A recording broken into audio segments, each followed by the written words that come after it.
Go Bills! We do have the Josh Allen.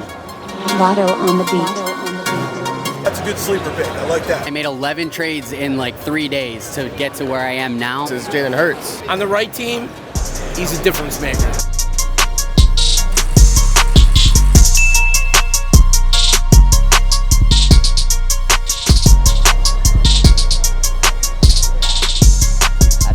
What up, what up, what up? Death by Dynasty back here with DBD Dan and DBD Ty.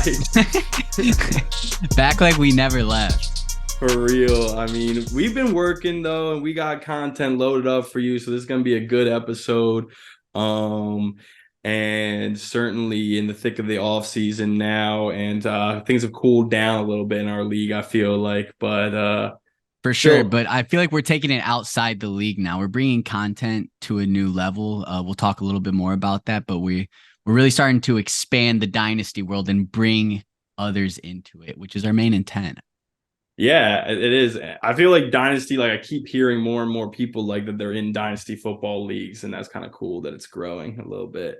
And we went to the Philadelphia Card Show, and this sports cards trading, it was sports, it was mostly cards, but memorabilia, all sorts of stuff. So we definitely found a lot of football fans. We definitely found a lot of fantasy football fans there. And it was definitely a cool atmosphere. And we got to talk to some people and about kind of their fantasy hot takes. Yeah, I was honestly shocked. I knew a lot of people would probably play fantasy, but I was shocked at the amount of people who really played Dynasty. And the funny thing is we could walk around and literally be like, oh, that dude will play fantasy football, or that dude knows Dynasty. And almost every time we were correct. And it was also kind of funny to the fact that some people who didn't even, they're like, oh, I really don't play fantasy, or I don't know about it, but they still wanted to like give their opinion about it, which tells me that they do care about it. And I feel like Death by Dynasty is going to keep bringing them into the cult that is Dynasty fantasy football. Yeah, absolutely. You'll see us out and about. So yeah, check it out. Is there any player that you think in fantasy that's like one of your favorites that people sleep on, or a player that you think doesn't get enough love in the fantasy world? That's a tough question there. I think Justin Jefferson definitely, he's amazing and should be always number one at this point when it comes to wide receiver. Should clarify that Christian Watson. Dynasty-wise, too, you're always looking to get younger for our league, so I do think Christian Watson, but especially if they get Jordan Love in there at QB1, I think he's going to do phenomenal next year. And you're going to see his value go up. I noticed Jordan Love here at this show specifically has been really popular card in general, too. We had a couple cards here that we've had guys asking left and right about, so. Have anyone Slept on? Not slept on, but go-to is just a solid choice is Jalen Hurts. I know. I'm just saying, Jalen Hurts, he slept to, round 10, 9 sometimes. So, I would definitely say Jalen Hurts. I preach Jalen Hurts every episode, but I feel like I'm just a homer at this point saying it. You can't go enough with that. Depending on where D-Hop goes, Hopkins. I just traded for D-Hop in our Dynasty League, so I like hearing that there. I like Hopkins' stud. He's a top 5 wide receiver with the right quarterback, without a doubt. That's what I'm saying. People are sleeping on. In Dynasty, and depending on where Myers goes. That's true. As long as he ain't with Mac, he goes to somebody that has a quarterback, man. It's the real deal. Do you have any rookies in mind that you think are going to be good this year? I have the 4th overall pick. And, Young's definitely going to be good, and I think Richardson's going to be good. Either one of those are going number one. What's his name? Richardson? That quarterback, I think he's going to be something to mess with. I love Richardson, but I don't think he starts for a year or two. So Bijan Robinson for 3 years is by far, he's LaDainian Tomlinson to me. On the right team, he's a difference maker, without a doubt. I agree with that. Who would you say? You say you play Dynasty. Is there any player that you think people are sleeping on right now that you think people? Stroud. CJ Stroud? Without a doubt, stud. So I'm going to show you my team, Okay. and I just want you to give me your honest opinion. I like Dotson because he was Penn Stater. Lazard's a good pick there. Chiefs defense, yep. Hill's a good one. They need to get a good quarterback, though. So for background on my team, I was actually rebuilding, and I made 11 trades in like 3 days to get to where I am now. So it's a very different looking team. I go back and forth on whether or not I think it's worth it. If Jamal Williams got more... He did great for me last year, surprisingly. I'm hoping he could be close to what he was last year. Especially with him being a goal line goal line touchdown score. Oh yeah. That's big for fantasy too, though. Just if you can get in the end zone, that's all. As long as you can get a touchdown, you're gonna make points. Yeah. It's not bad at all. I salvaged it a little bit. Think I have a chance to compete. Here, I got one more. So, too. I got one more team for you. One more team for you. Not a fan of Murray. I can tell you that right now. Not a fan of Murray. Oh, they got Kirk in there too. Okay. And yeah, we have we just changed to a super flex league, so we start two quarterbacks. That's interesting that it's super flex. I've never seen that. Yeah, that's brand new for us, and right now everyone's really overvaluing quarterbacks for that reason. So it's tough to know how much they are going to actually be valued. Yeah. Watson's a good pick. He's been getting in the second half of the season. I just traded him away. I traded Christian Watson away. He was on my team, but I think he's going to be a stud too. I think he's going to be good for that team. To be quite honest, I made 11 trades in 3 days to try and do a quick rebuild. Yeah, it's a good team. I like Tyreek and Shore. And Dotson, I think that's a good sleeper pick. I like that, buddy. Good stuff. You think I have some potential for this year? All right. I know the Dak Prescott one's going to get to you right from the start. But it's all right. I get it. I mean, I would definitely trade that, though. Other than that, I mean, I love Tyreek Hill. Hopkins, that's a gamble. Let's see where he goes. I know, right? But overall, I mean, when it comes to depth, it's all right. It's all right. I like, not as much depth as you like, but I would say solid starting for sure. But here, I got one more for you. All right. You see, it's super flex, too. There's two quarterbacks. That is one difference. All right. I like it. Probably should go ahead and not do Kirk Cousins. I'm just kidding. I'm just not a big fan of Kirk Cousins. Hey, me either. I could go Huntley over that all day. We have one of our buddies in our league he just roasts Huntley. I like this. I mean, I think with the Robert Woods on there, I love that. There's a lot of good ones. I gotta say, I kind of like this one a little overall, a little bit better. No, I like that. Yeah. No, that's it. We both did a lot of moves, so there you go. We've come a long way. So that was the card show. Good content there. We will also be at the national show in Chicago this summer in July. So maybe even taking a pit stop in Wisconsin or wherever our league manager is at. Commissioner, I guess. I can never tell if he's still the commissioner or not. I feel like there's a couple hats floating around there for who's the actual commissioner. We have like 2.5 commissioners in our league, but it goes pretty smoothly for the most part. So that's good. All right, so let's get into some content here as we're in the off season. Free agency period has opened up. A lot of moves have already been made. So like, it has completely reshuffled players' values. It really has. It's crazy how quick things change in the offseason. So we're going to talk a little bit about some buy low targets that you can try to go after right now in your leagues. Tyler, you want to start it off? Yeah, I'm going to start off with someone on my team. And it was honestly hard to pick people who weren't on my team because I know them really well. I know them really well. So I'm like, I could back this up, and I see other players and I don't know as much research as I would for someone on my own team. So I'll start with someone on my own team, and that's Tim Patrick, who was coming into last season, was supposed to have a breakout year, not even a breakout year. The year before he had a really strong year. And then he ended up, I believe, tearing his ACL in training camp and didn't play at all last year. So he's coming back, and from everything I've heard, the plan is to have him be a big part of the offense. Sean Payton made it clear that he wants him to be a big part of the offense. I can't imagine Russell Wilson repeating what he did last year to that extent. Plus, team being together a little bit longer. So I just see him as a player. One way or another, that offense will look better, even if it has to be like, a different style of offense. When looking for buy low players, it's the easiest thing to do is look for players that people forget about. And being out for an entire year, it's really easy to forget about a player, especially someone who's not a superstar caliber player. So I really think Tim Patrick's someone who you can target. Yeah, I think that's a guy who could be a flex, maybe a wide receiver too, but definitely at the very least, like a very solid depth piece for you. And we'll see, again, situations can always change. Like, I don't know if they hang on to both Jerry Jeudy and Courtland Sutton. Like, I could see them trading away one of those guys. They were already starting to get frustrated last year, I remember. So I wouldn't be shocked with anything, especially like if you have the weapons. If Tim Patrick does pan out, then you never know, they could be more likely to trade for a position that's more needed. And I feel like in Dynasty, like those receivers and running backs, you can never have too many of them. because by the end of the year, everyone's so hurt, and with bye weeks and everything, that you need every win you can get, and a player like that really can take you there.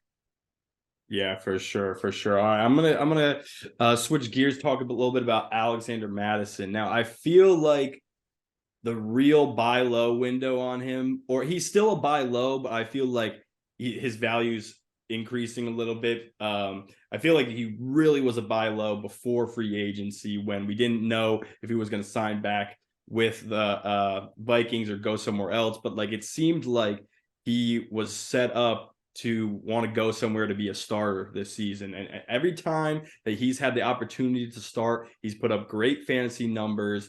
Hasn't had as much playing time last season, but when he does get that playing time, like, he's ready to be a starting running back in this league. And here's the thing, those Dalvin Cook trade rumors are definitely starting to heat up. I do think there's a solid chance they trade Dalvin Cook. I think it could happen during the middle of the season, though. But either way, like, I do think he's probably going to be a starter by the end of the season. So still, when you look at what any starting running back has a lot of value in this league. So right now, he's not the starting running back. So in my mind, he's still a buy low, and still someone that you might want to target right now. Yeah, honestly, I don't really have too much more to add to that. I think you hit the nail on the head there. I sent a trade for Alexander Mattison last week, I think.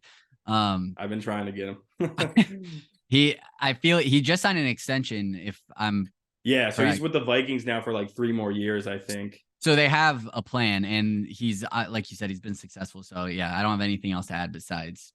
Like, it's possible, like, when trade rumors come up, or I think Dalvin Cook even requested a trade, like, it's going to happen at some point or another. And it might not be until next offseason, but it does seem like the plan now is for Mattison to eventually be a big part of that running game at some point moving forward. So for sure.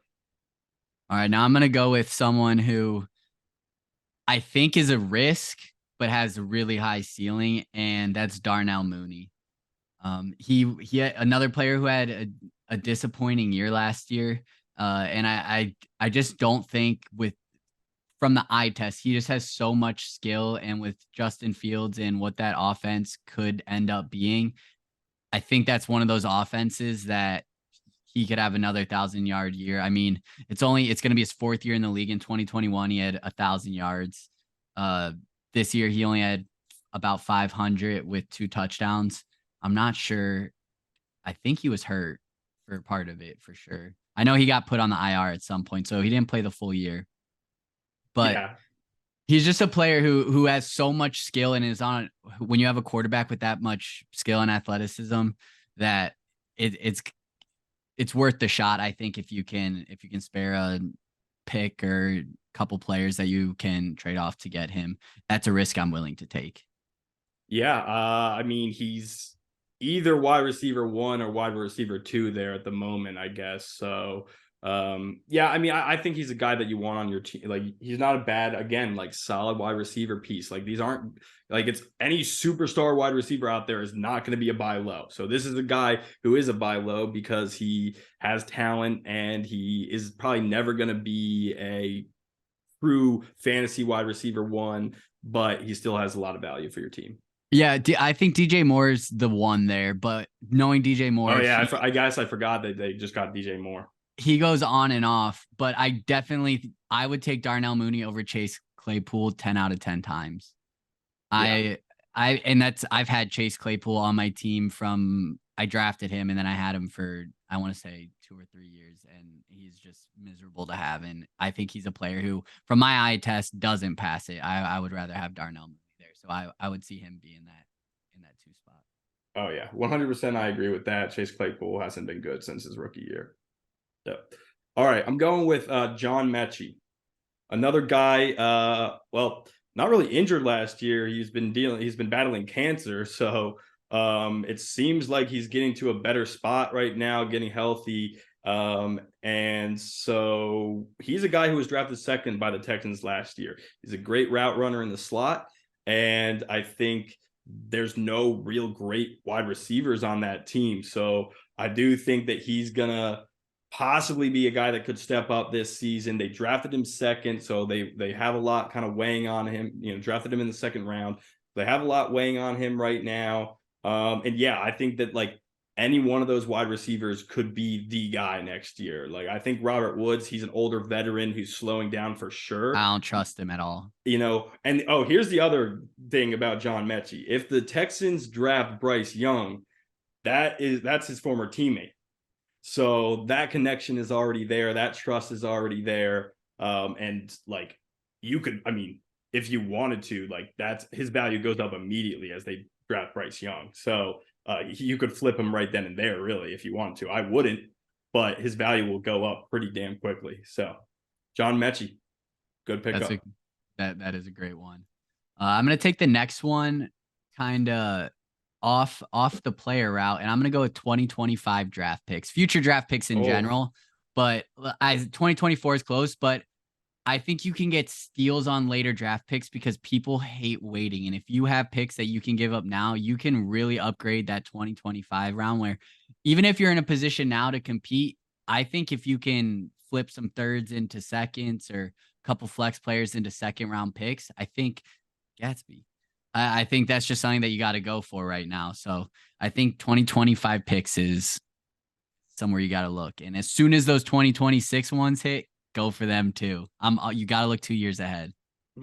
Yeah. Gatsby seems to be pretty excited about it too, I guess.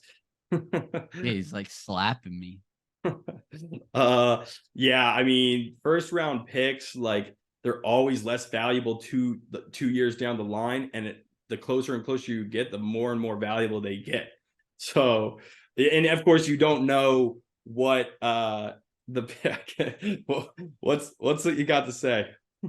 You hear him? Not really. He's perfect.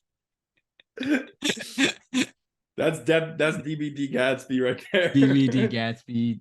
Where's DBD Pickle? I need DBD Pickle. Actually, DBD Pickle is like locked away because I didn't want them fucking around with all my camera equipment, and I was already watching Zaire walk all around it. So, oh shoot, I don't even know what we were saying. 2025 picks, 2025 draft picks. Go get them, yeah, go get them because like right now, like 2024 picks are actually pretty valuable, and 2025 picks really aren't valuable at all. So go get, as soon as the 2024 draft is over, those 2025 picks are going to immediately be skyrocketing. And then of course, you won't really know now. It'll be a little bit hard 2 years down the road to know exactly where that pick is going to lie, but you can still kind of judge.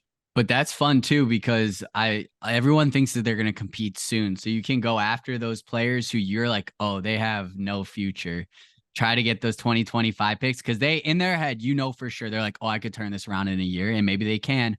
But you can take some pretty good educated guesses and be like, I'm going after their pick, and it very well could be a top 5 pick. I have 100%, and I'll admit to it, and knowing that I want to say overpaid, but not necessarily lost the trade. I have 100% last season said, I will trade you my 2020 give me the 23, or I'll trade you my 2023, give me your 2024. Like I have 100% overpaid for picks by the opposite way, I'm saying. Right. So you're trading 2024 picks for 2023 picks. Yeah. That's what I meant to say. Yeah. I would trade my 2024 picks for 2023 picks. And I would I would throw in a third or throw in a second. I'm literally giving you a first and a second for a first.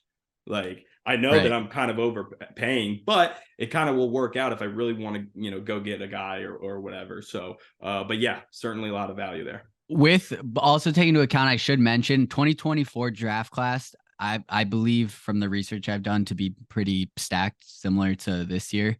In 2025, I have not heard as much about, so something to take into consideration. But I feel like that can flip so quick with players staying extra years and players leaving early. And it's always hard to tell. It's all speculation. Like I know in college football and in like dynasty conversations, like people will talk about 2025, but the hype will be there. It will 100% be there. A first is always going to be a first. Yeah. Like I always think like if you always had the top 3 pick, you'll probably hit. Unless you're drafting a quarterback, because quarterbacks are always tough to draft. But like if you're drafting a position player top 3, you're almost always going to hit. So yeah, because they're going to if it's like you're saying running back, wide receiver, they're playing day one. Yeah, absolutely. For the most part. Yeah, speaking about, I don't know where this wide receiver was drafted, but definitely in the first round, Drake London last year. I feel like there's two trains of thought on Drake London. There is the train of thought that that offense is going to get better, and he looked good early on and has the talent, he's going to get good. And that's the train of thought as, okay, buy low on him. There is another train of thought that he's just not that good, or not, he's overhyped, I guess is what I would say. So I guess there's two trains of thought on it. He did score fantasy points on a lot of touchdowns rather than yards and receptions last season. But regardless, I do think that the problem with that offense for both Drake London and Kyle Pitts is they just have been such a run heavy offense, and it's not successful for them. And they don't necessarily have a great quarterback right now, or maybe they do, they don't really know yet. But last year in Marcus Mariota, they didn't.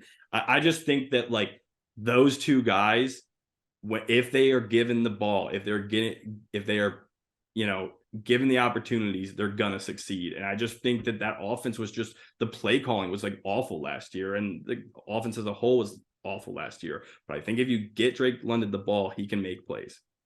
Yeah, I watched very few Falcons games, but I did have Drake London on one of my teams. And it would be like he would have 40% of the target share, but have like six receptions for 28 yards and 2 touchdowns. Like it was not sustainable. So I agree with what you're saying there. I feel like we're thinking very similarly with these buy lows. So I agree. Yeah, for sure. I just think that Arthur Smith will either change the way he's been calling plays. I think he calls the offensive plays, whatever, it's his philosophy. But or he won't be there for very long, because I do feel like the Falcons kind of have always loved like just a high powered offense. And Matt Ryan, they threw all day. Roddy White and Julio Jones. Oh yeah, Calvin Ridley. They're known for throwing. Absolutely. So I think that's like the team, the front office, like wants them to pass the ball more, and I think that's like gonna benefit Drake London for sure. All right. So we've uncovered some lost tape. The hidden files. The hidden files from the cabin. The famous or maybe infamous cabin out in the middle of nowhere, basically. So we wanted to show our dedication to Death by Dynasty. I don't know how much I should really say, but let's just say it was a wild weekend, and we really showed our dedication to Death by Dynasty, and to you, the listeners. We want you to know how much you guys mean to us. And they probably thought that we left, that we weren't coming back. But little did they know we were actually going above and beyond and proving how much we are here to stay. We were just off the grid. Yeah, what more can we do? We're Aaron Rodgers, middle of the woods, darkness retreat. We were on a darkness retreat, and check it out. Great movie. Gang shit, Death by Dynasty. I've never tattooed in my entire life. I have no idea what it is. This, I want SOS. All right, I'm nervous for you. That's hella dope. I hope you think so. Look, gang shit, DBD gang shit. You know what we do. Death by Dynasty. Getting matching tattoos, dude. All right. I'm just gonna say now, I haven't edited this at the time of recording. You're probably not gonna see my DBD tattoo unless maybe I can take a discrete picture of it or something. But it's there. It's on like my thigh, sort of. So just trust me on it, man. Trust me on it. But I will say, I don't think I have a career in tattooing, but I don't know, that cheeseburger though. That cheeseburger, I think, would have ended up looking good. Still. I need to chew that. That would have ended up looking good. The drawing was good. It was phenomenal. That was way better of a stencil than I could have done. I was impressed. All right. Well, maybe when I get a cheeseburger, I'll have to let the listeners in on that. But yeah, I mean, we're gonna be continuing the content. You're gonna see us out in the streets, out in the world, on the road a lot more. We're going on the road. For sure. All summer touring. long. All summer long. We'll let you know what cities we're going to be showing up in. For sure. Meet and greets, the whole 9. Hell yeah. But yeah, that'll wrap it up for this episode. So we're back and we're ready to be creating content. But we'll see you, next week, I guess.